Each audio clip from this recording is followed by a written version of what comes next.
Dayı F30 ilə barter eləyirlər. Dəyişəyim F30 ilə. Başa düşsən dayı nə deyirəm? Здравствуйте. Здравствуйте. Ne? Здравствуйте dayı. Kim? Здравствуйте. Salam da dayı. Salam aleykum. Ne? Salam. Sigaret. Ne oldu yetim? Elə məni tapan anamın can istəyir. Ala yetim. Adın uçtuk ha. Dıva olmaz. Niye? Allah'ın hoşlandı. Ala bilirsən ki bizim dili. Ay bilin. Burat haradan çıxdın anamın? Yandıranım yox da yetim. Varın ay ne yaxşı. Anamın damır tutanı sən. Amla hara girirsiniz?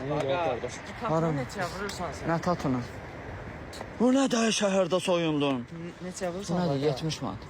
Və bunu cəldə 70 bilərsən. Hələ nəyinci gəldim o şəftəli vurublar əlin üstünə deyirdilər. Cəldə bilərsən. Yo, mama deyib ki çox əziyyət çəkmə. Nəhə. Onsuz da qiymət. Gördüm o da. Kimi qızı? Yo anamız, qızdır. Dur Qurana. Harda? Gəl. Gəl anamız, qızdır.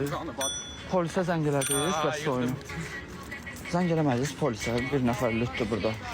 Daha bırak deyəcək. Hanım bura, hanım, lütdü təmiz. Təmiz lütdü, yetim.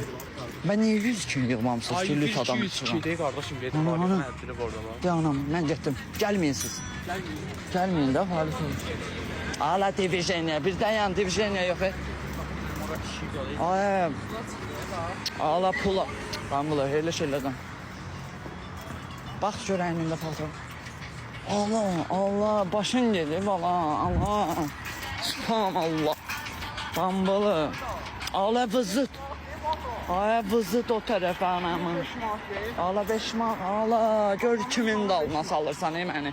Mən axırıncı dəfə qız adı ilə transdan gedib kaloritdə oturan oğlanam. Ondan sonra tövbəliyəm belə. Üzdən belə oxşatmadığım adam.